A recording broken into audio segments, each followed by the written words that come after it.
Welcome back to Northwest Cooks. I'm Nick Miles, and we are in our Bradley Design and Education Center studios. We'd like to thank Cisco for bringing us Paul McKenzie from the Fish Grotto. My friend, we have made a clam dish already. Now we're going to move on to the halibut. What are we actually making? We're going to do a little pan-seared Alaskan halibut with a romescal sauce and a little lacinato kale to go with it. So the first thing is to cook off the halibut? Yep. We'll get a nice brown on the halibut. A little salt and pepper.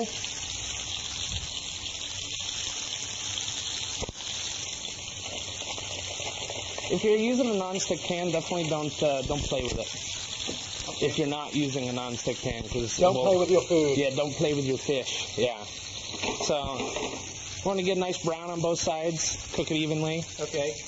Now, a couple of things for you. First of all, don't worry about scribbling down all the ingredients and the quantities. They're right here on the website, appearing right now on your screen. And also, we have this week's gadget that you should have in your kitchen.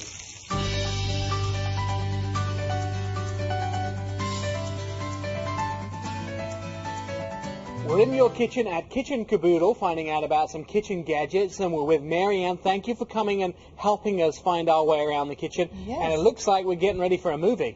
Yeah, how would you like to join me for a movie? I'd love to. Okay. And I always like popcorn with my movie, but I get so frustrated not being able to have the same popcorn that I have in the theater.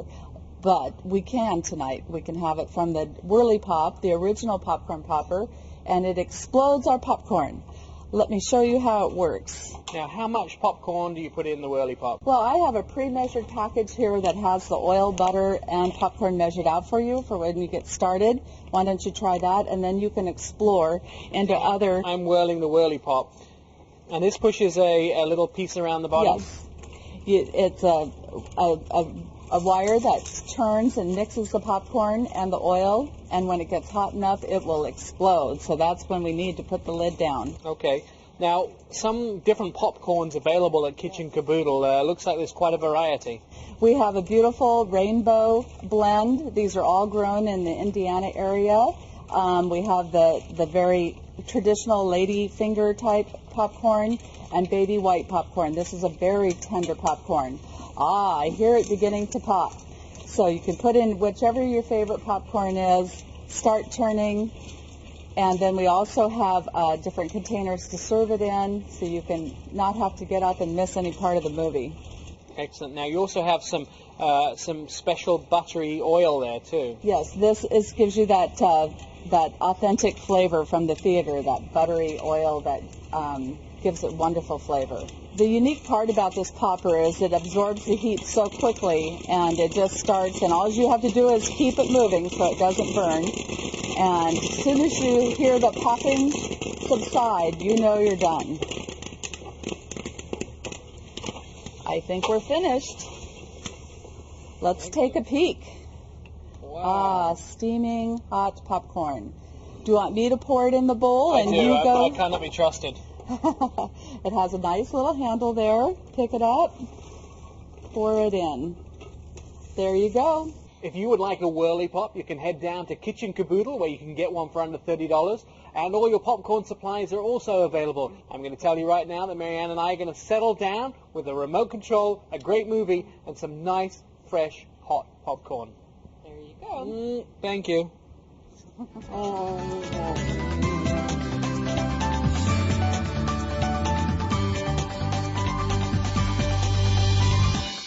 All right, looks like that's getting pretty brown on each side there, my friend. So we're going to start some kale. Yeah, this is lacinato kale from Savi Island.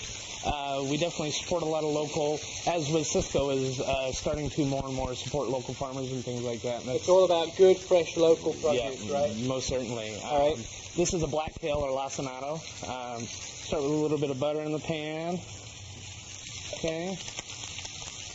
Do some shallots and garlic. Sorry, Nick. You're all right. Okay. Just kind of sweat down your garlic. With it being so local and fresh, you definitely don't want to get too crazy with it. The flavor is just unbelievable on this kale. It's earthy. It's good green vegetable. So really just covering it in the butter. Yep. You just want to wilt it down a little bit. So a little bit of white wine. Yeah, just a little bit of white wine. It helps the cooking process a little bit more. I think wine helps a lot of Oh processes. yeah, definitely. Good call. And we're almost done with our halibut. Yeah, we're going to add a little bit of the romesco here now.